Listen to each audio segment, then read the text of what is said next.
अस्सलामुअलैकुम everyone, this is Faisal Aslam और इस वीडियो में हम बात करेंगे मुख्तलिफ तंजीमों के जो हेडक्वार्टर्स हैं वो कहाँ पर वाक़ हैं। डिफरेंट जो ऑर्गेनाइजेशंस हैं, जो इंटरनेशनल ऑर्गेनाइजेशंस हैं, उनके हेडक्वार्टर्स के बारे में अक्सर मुख्तलिफ पेपर्स में पूछा जाता है। इस वीडियो में हम इन्हीं तंजीमों के हेडक्वार्टर्स के बारे में बात करेंगे। वो किस किस शहर में वाक़ हैं और उन शहरों को आपने याद कैसे रखना है।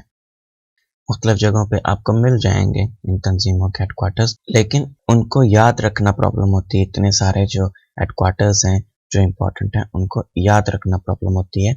तो इस वीडियो में मैं आपको ये बताऊंगा कि आपने इनको याद कैसे रखना है। Let's just begin. Geneva Switzerland की बात करते हैं। दुनिया में सबसे ज़्यादा तंजीमों के जो हेडक्वार्टर्स वाक़ हैं वो जिनेवा में है। स्विट्जरलैंड का सिटी जिनेवा। हम सारे तो नहीं देखेंगे, सिर्फ उन्हीं की बात करेंगे जो कि पेपर्स में यूजुअली पूछे जाते हैं और वो पेपर के हवाले से पीपीएससी, एफपीएससी, एनटीएस के हवाले से इम्पोर्टेंट है। पहली ट्रिक जो है वो ये है कि जो स्टार्ट होते हैं वर्ल्ड से और एंड होते हैं ऑर्गेनाइजेशन पे, उनमें से 3 जिनेवा में हैं। World health organisation, world intellectual property organisation, world trade organisation. ये तीनों जिनेवा स्विट्जरलैंड में हैं। 2 एक्सेप्शंस हैं, टोटल 5 हैं जो वर्ल्ड से स्टार्ट होते हैं और ऑर्गेनाइजेशन पे एंड होते हैं।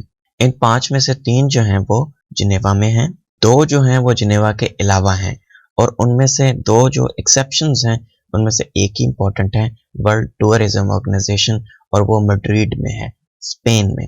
जबकि वर्ल्ड कस्टम्स ऑर्गेनाइजेशन जो है वो ब्रसल्स में है, but it is not important, never been asked in PPSC, FPSC और एनीथिंग। सो आपने बस ये याद रखना है, वर्ड से स्टार्ट होते हैं, ऑर्गेनाइजेशन पे ख़त्म होती हैं, तो जिनका नाम, तो वो 3 जिनेवा में है, हेल्थ वाली, इंटेलेक्चुअल वाली और ट्रेड वाली। शुरू और आखिर के वर्ड्स तो मैंने वैसे ही बता दिए हैं। तो ये 3 जो हैं ये जिनेवा स्विट्जरलैंड में है।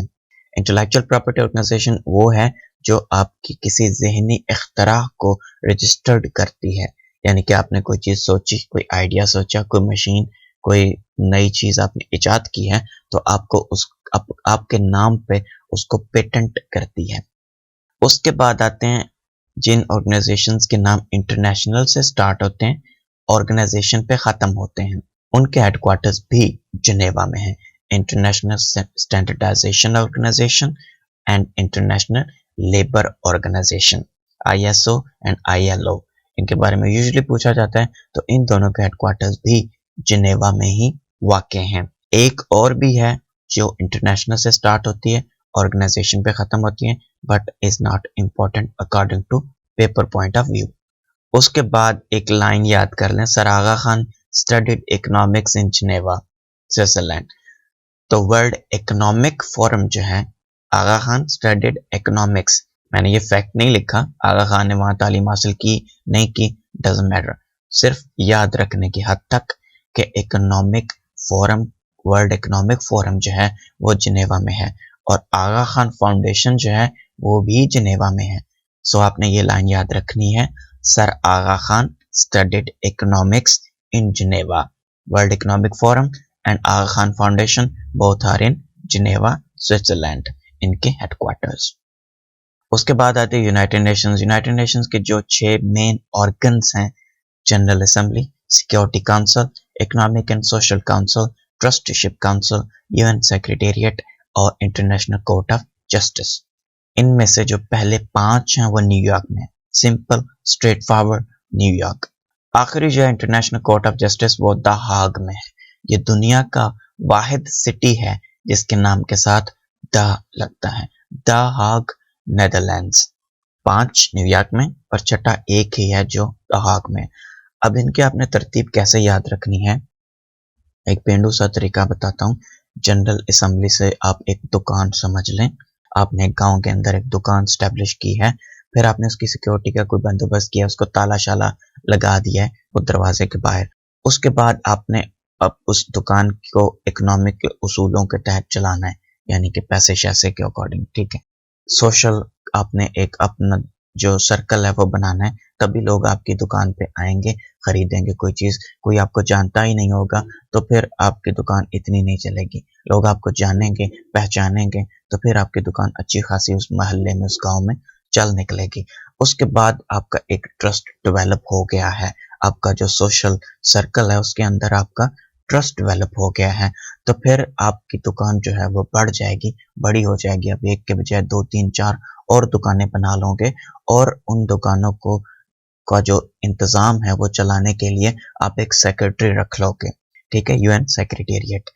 फिर आप उन सारी दुकानों की बेस पे पिंड के चौधरी बन जाओगे, और फिर आप एक अपनी पंचायत लगा लोगे, और उस पंचायत में आप गांव के फैसले करोगे, जस्टिस करोगे वहां पर।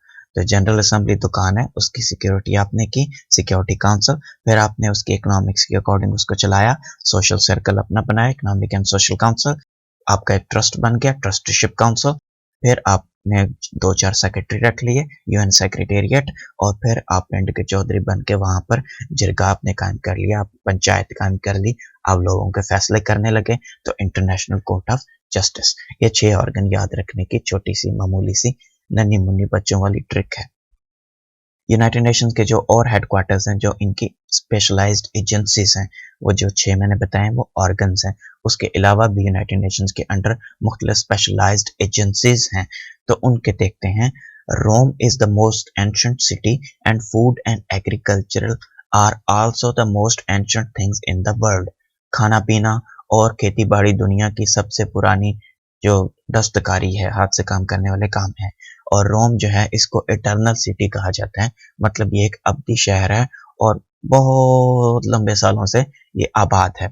तो रोम के अंदर फूड एंड एग्रीकल्चर के रिलेटेड 2 ऑर्गेनाइजेशंस के हेडक्वार्टर्स मौजूद हैं। Food and agriculture organisation FAO Rome में है, और वर्ल्ड फूड प्रोग्राम भी रोम में है। Rome is the most ancient city, food and agriculture are also the most ancient things in the world. उसके बाद नेक्स्ट लाइन आपने याद रखनी है, George Washington funded IMF and world bank. George Washington ने इनको फंड किया नहीं था, बट आपने याद रखने की हद तक यही याद रखना है, George Washington funded IMF and world bank. IMF का हेडक्वार्टर भी वाशिंगटन में है, और वर्ल्ड बैंक ग्रुप का हेडक्वार्टर भी वाशिंगटन में है। George Washington funded IMF and world bank, या founded IMF and world bank, जो भी लाइन आप याद रखना चाहें, अपने तौर पर ही है, मतलब इसमें कोई सच्चाई तो है नहीं। उसके बाद आता है यूरोपियन यूनियन एंड नेटो का हेडक्वार्टर। ये आपने ऐसे याद रखना है कि जो बी है वो ई और यू के बीच में आता है। टेक्निकली बी जो है वो यू और ई के बीच में आता है, एग्जैक्टली बीच में ना भी सही, लेकिन याद रखने की हद तक आप कह लें कि यू से जब हम उल्टा चलते हैं, U V X Y G A B C D E, तो यू और ई के बीच में बी आता है। एग्जैक्टली सेंटर में तो नहीं आता, बट याद रखने की हद तक आप यही याद रख लें, B comes in between E and U. Technically B comes in between U and E, but European Union चूंकि आपने याद रखना है, तो इसलिए B comes in between E and U. इस तरीके से आप याद रख लें। तो बी से ब्रसल्स एंड बी से बेल्जियम। यूरोपियन यूनियन का हेडक्वार्टर ब्रसल्स यानी बेल्जियम में है। B comes in between E and U, European Union के बीच में बी, ब्रसल्स एंड बेल्जियम। अब आपने ये याद रखना है कि ब्रसल्स जो है वो बेल्जियम यूरोपियन यूनियन का हेडक्वार्टर है। यूरोपियन यूनियन जो है वो पूरे का पूरा यूरोप है, उसमें सारे यूरोपीय ममालिक शामिल हैं, और सारे के सारे यूरोपीय ममालिक इस बात पर इत्तफाक रखते हैं कि मुसलमानों के खिलाफ मिल के लड़ा जाए। नॉर्थ अटलांटिक ट्रीटी ऑर्गेनाइजेशन यानी कि नेटो, नेटो उन्होंने बनाई ही इसलिए है, हमारे खिलाफ लड़ने के लिए, हमको चेक में रखने के लिए, हमको बैलेंस में रखने के लिए, हमको अपने से दूर रखने के लिए। तो नेटो जो है वो सारे ईसाइयों ने, सारे यहूदियों ने मिल के यूरोप में बैठ के बनाई है, यूरोप के सेंटर में, यूरोप के हेडक्वार्टर में। कहाँ पर? ब्रसल्स में। तो इसका हेडक्वार्टर कहाँ पे है? ब्रसल्स में, बेल्जियम में। बीजिंग में एक ही ऑर्गेनाइजेशन, इसको आप बीजिंग के लिहाज से याद रख लें, शंघाई कोऑपरेशन ऑर्गेनाइजेशन बीजिंग में है। एक international organisation, I hope so, जहाँ तक मेरा नॉलेज है वहाँ पर मौजूद है, जिसको शंघाई कोऑपरेशन ऑर्गेनाइजेशन कहते हैं, जो कि बीजिंग में। शंघाई नहीं लगाना आपने, आपने बीजिंग लगाना है। बीजिंग चाइना का हेडक्वार्टर है, और बीजिंग ही शंघाई कोऑपरेशन ऑर्गेनाइजेशन का हेडक्वार्टर है। उसके बाद नेक्स्ट लाइन आपने याद रखनी है, petroleum and atomic energy is very much important for industrial development in Vienna. Petroleum वाले ऑर्गेनाइजेशन, दुनिया में एक ही पेट्रोलियम वाली फेमस ऑर्गेनाइजेशन है, organisation of the petroleum exporting countries, OPEC. International atomic energy agency, IAEA, और United Nation industrial development organisation, UNIDO, इन तीनों के हेडक्वार्टर वियना, ऑस्ट्रिया में है। Petroleum and atomic energy is very important for industrial development in Vienna. OPEC, IAEA and UNIDO तीनों Austria के city Vienna में इनके हेडक्वार्टर्स मौजूद हैं। इस लाइन से आप याद रख सकते हैं। कॉमनवेल्थ ऑफ नेशंस, लंदन में, इंग्लैंड, कैसे याद रखना है? कॉमनवेल्थ ऑफ इंग्लैंड जो है, कॉमनवेल्थ ऑफ नेशंस, उन तमाम ममालिक को कहा जाता है जो कि कभी ना कभी बरतानिया के तहत रहे हैं, उनके अंडर रहे हैं, उनकी हुकूमत में रहे हैं। जैसे पाकिस्तान है, इंडिया है, बांग्लादेश है, म्यांमार है, ये सारे ममालिक, उन्होंने जिन जिन मुल्कों पे कभी भी किसी भी दौर में हुकूमत की है वो इस लिस्ट में शामिल हैं। कॉमनवेल्थ ऑफ नेशन इस ऑर्गेनाइजेशन के मेंबर्स हैं। तो ऑफ कोर्स जब इंग्लैंड की वो ऑर्गेनाइजेशन है जिसमें उन्होंने हुकूमत की है तो उसका हेडक्वार्टर भी लंदन में ही होगा। दूसरी कॉमनवेल्थ है कॉमनवेल्थ ऑफ इंडिपेंडेंट स्टेट्स। ये कॉमनवेल्थ है रशिया की। ऊपर वाली जो कॉमनवेल्थ है वो ब्रिटिश की है। कॉमनवेल्थ ऑफ नेशंस या कॉमनवेल्थ ऑफ ब्रिटिश भी इसको कहा जाता है। दूसरी है कॉमनवेल्थ ऑफ इंडिपेंडेंट स्टेट्स या कॉमनवेल्थ ऑफ रशिया। ये वो ममालिक हैं जिन पे कभी ना कभी रशिया ने हुकूमत की है कुछ अर्सा पहले तक, जिनमें ये Armenia, Azerbaijan, Belarus, Kazakhstan, Kyrgyzstan, Tajikistan, Uzbekistan, ये सारे ममालिक शामिल हैं। तो इनको कहा जाता है कॉमनवेल्थ ऑफ इंडिपेंडेंट स्टेट्स। किसने हुकूमत की? रशिया ने। तो कैपिटल कहाँ होगा? रशिया के कैपिटल में। इनका हेडक्वार्टर कहाँ होगा? रशिया के कैपिटल मॉस्को में। कॉमनवेल्थ ऑफ नेशंस पे हुकूमत किसने की? इंग्लैंड ने। तो उनका हेडक्वार्टर कहाँ होगा? इंग्लैंड के अंदर। इंग्लैंड के हेडक्वार्टर इंग्लैंड के कैपिटल के अंदर। अरब लीग का हेडक्वार्टर काहिरा में है। और इस्लामिक ममालिक का जो ऑर्गेनाइजेशन है, ऑर्गेनाइजेशन ऑफ इस्लामिक कोऑपरेशन, उसका हेडक्वार्टर, मुसलमानों का सारों का हेडक्वार्टर कौन सा मुल्क है? सऊदी अरब। तो सऊदी अरब के चूँकि मक्का एंड मदीना में इस तरह के जो एडमिनिस्ट्रेटिव काम नहीं किए जाते ऑर्गेनाइजेशंस के रिलेटेड, तो जद्दा में इसका हेडक्वार्टर है, organisation of Islamic cooperation. Arab League को आप अपने तौर पर जैसे भी याद रखना चाहें रख लें। उसके बाद आते हैं स्पोर्ट्स के रिलेटेड। स्पोर्ट्स के रिलेटेड आपने याद ऐसे रखना है, ये लाइन याद कर लें। Lausanne has won 2 medals in hockey in Olympic games. Hockey and Olympic games के हेडक्वार्टर लॉज़ेन में है। International Olympic committee, Lausanne, Switzerland. International hockey federation, Lausanne, Switzerland. Lausanne has won 2 medals in hockey Olympic games. उसके बाद आपने cricket का याद रखना है। Pakistan has used Dubai as a neutral venue for cricket for many years. Dubai को पाकिस्तान ने use किया नहीं किया, डजंट मैटर। आपने याद रखने के लिए यही लाइन याद रखनी है। Pakistan has used Dubai as a neutral venue for cricket for many years. International cricket council, ICC का headquarter Dubai, United Arab Emirates. उसके बाद फुटबॉल का इंपॉर्टेंट है।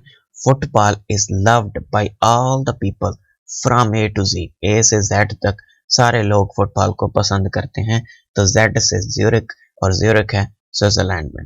Federation international D football association, Zurich, Switzerland. उसके बाद आता है UNESCO. Paris is educational, scientific and cultural hub of Europe. इनमें से आपको कोई से 2 वर्ड याद रह जाएं या एक ही वर्ड याद रह जाए तब भी आप इस चीज को याद रख सकते हैं अगर आपको यूनेस्को के कंप्लीट फॉर्म आती है तो।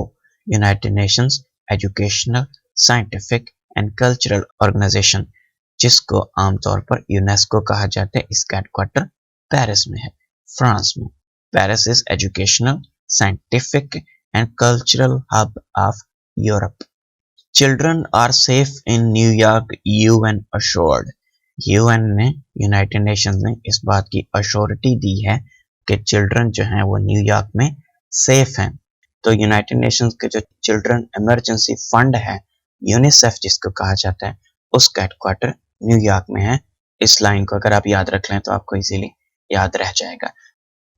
उसके बाद आता है Amnesty International. Nawaz Sharif has taken amnesty in London. Nawaz Sharif ने लंदन में पनाह ली है। एमनेस्टी इंटरनेशनल का हेडक्वार्टर लंदन में, आप इस जुमले से याद रख सकते हैं। Berlin is the most transparent city of Germany. Transparency international का हेडक्वार्टर बर्लिन, जर्मनी। उसके बाद ये कुछ हैं जिनके मुझे कोई ट्रिक श्रिक नहीं मिले, अपने तौर पर आप याद रख लें। और कोई ट्रिक अगर आपके जहन में आ रही है तो मुझे बता दें कमेंट्स में, ताकि बाकियों को भी वो चीज़ पता चल सके। इंटरनेशनल क्रिमिनल पुलिस ऑर्गेनाइजेशन, जिसको आमतौर पर इंटरपोल कहा जाता है, लियोन, फ्रांस में इसका हेडक्वार्टर है। International federation of red cross and red crescent societies. Red cross and red crescent अलग अलग भी इनके हेडक्वार्टर जिनेवा में ही है, और इकट्ठे जो हैं इनकी फेडरेशन है, इसका हेडक्वार्टर भी जिनेवा में ही है। Asian development bank Manila, Philippines में है। Association of south east Asian Nations, ASEAN का हेडक्वार्टर जकार्ता, इंडोनेशिया में है। South Asian association for regional cooperation का हेडक्वार्टर काठमांडू या खटमंडू, नेपाल में है। That was all for this video. Thank you so much for watching. Allah Hafiz.